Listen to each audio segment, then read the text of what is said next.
साधारण सी बात जो मुझे बड़ी बचकाना सी लगी,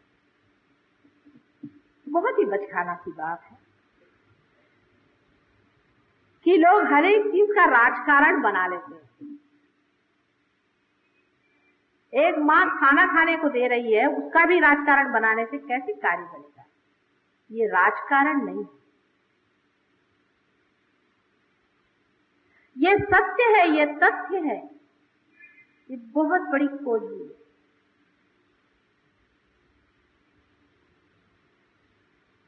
यहाँ पर जो लोग रियलाइज लोग बैठे हैं वो समझ रहे हैं मैं क्या कह रही हूँ।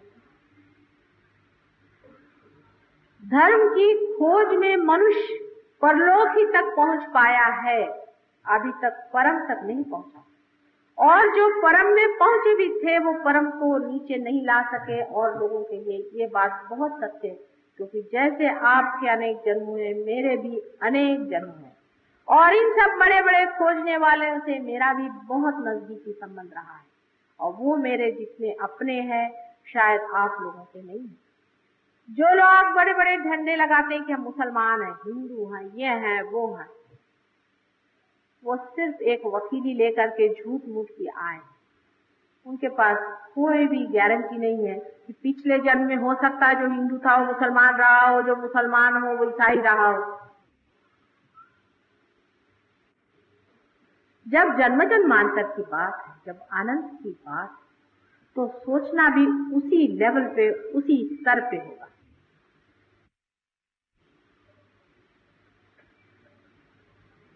वो स्तर ऐसा है कि जो कुछ परम है वो जड़ नहीं, जो कुछ परम तत्व है वो जड़ नहीं,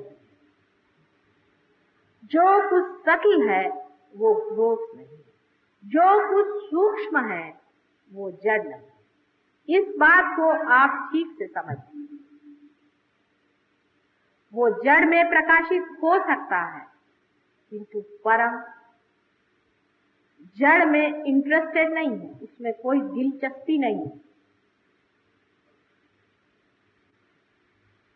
जैसे कि बहुत से लोग मुझे बताते हैं कि एक साधु संत थे, वो परमात्मा से कुछ मांग रहे थे और उनको परमात्मा ने दे दिया होगा, लेकिन परमात्मा ने नहीं दिया, ये मैं बता सकती। परमात्मा को इसमें कोई भी इंटरेस्ट नहीं है कि आपके इतने बच्चे पैदा हो जाए, कि आपको जमीन मिल जाए, आपको घर मिल जाए, आपको दुनिया भर की ऐशो आराम मिल जाए। इसमें परमात्मा को कोई भी इंटरेस्ट नहीं।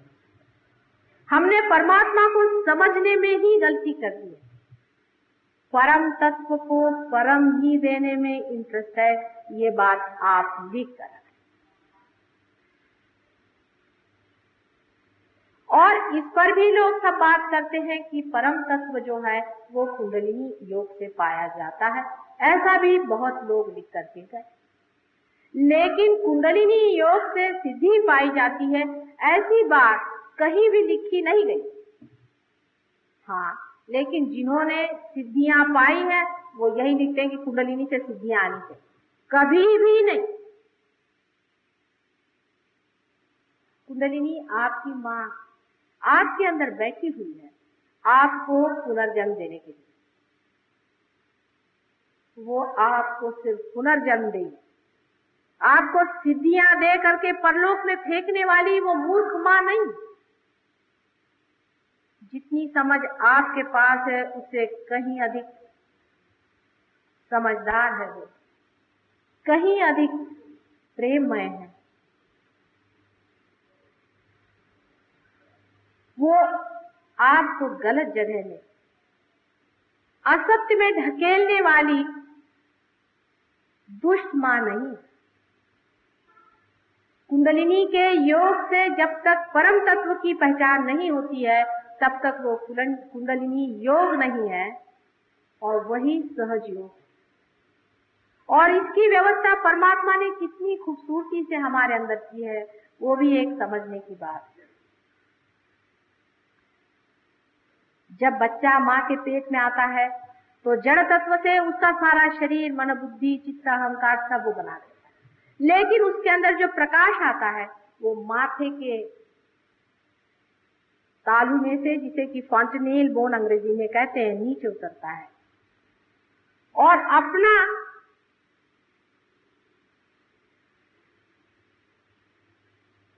ब्रेन, मस्तिष्क, जिसका आकार त्रिकोणाकार एक प्रिज्म के जैसा है, उसमें से यही शक्ति गुजरते वक्त 3 हिस्सों में बट जाती।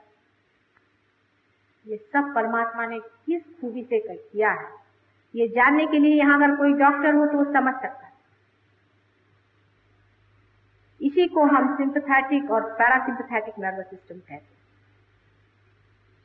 हमारे शरीर के अंदर 2 ऐसी शक्तियां विराजमान हैं कि जिसके बारे में हम बहुत कुछ कम जानते और जिसके बारे में हमें पता लगाने में बड़ी दिक्कतें होती हैं, खास करके पैरासिम्पैथेटिक नर्वस सिस्टम। अपने योग शास्त्र में इसे सुषुम्ना और ईड़ा और पिंगला ऐसी 2 सिस्टम्स बताएंगे। ईड़ा और पिंगला ये दोनों ही अपने शरीर में सिंपैथेटिक नर्वस सिस्टम का उद्भव करते हैं, माने उसका जड़ तत्व जो है वो सिंपैथेटिक नर्वस सिस्टम है।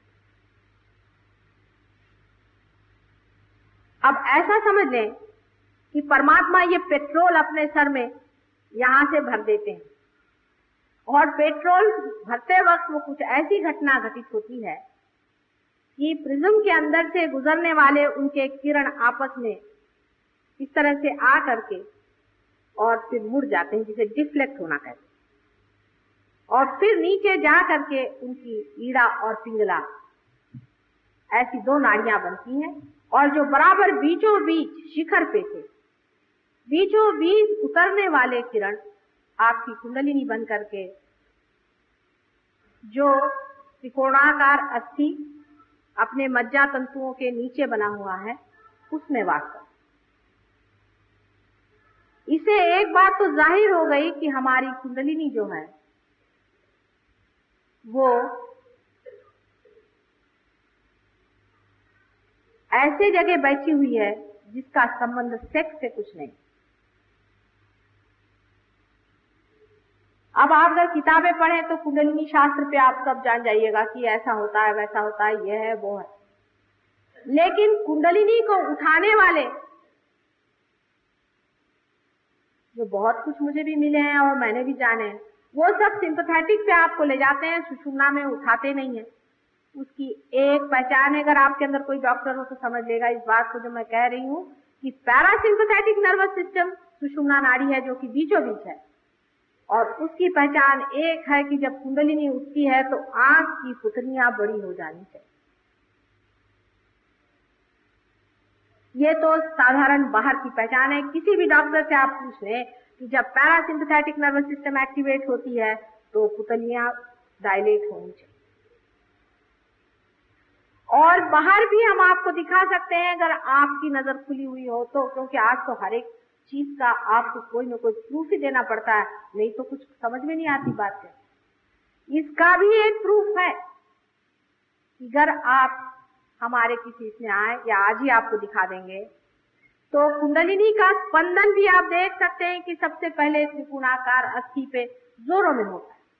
आप जानते हैं कि त्रिकोणाकार अस्थि पे कभी भी कोई स्पंदन होता नहीं, वो हम दिखा सकते हैं। आप अगर देखें कि त्रिकोणाकार अस्थि में स्पंदन होता है और धीरे धीरे स्पंदन ऊपर की ओर उठता है और उसके साथ साथ बीच बीच में किसी किसी जगह ज्यादा स्पंदन होता है, वही अपने केंद्र। यह आपको दिखाया जा सकता है और उसको आप देख सकते हैं, उसकी प्रचिति।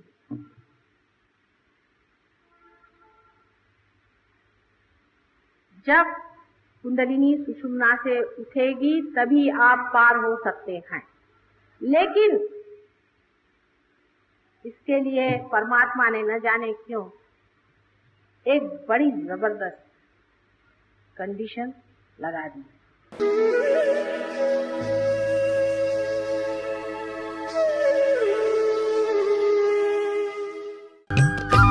सब्सक्राइब कीजिए कुंडलिनी जागरण को और प्रेस कीजिए बेल आइकन को, जिससे कि आपको मिल सके हमारी लेटेस्ट वीडियो सबसे पहले।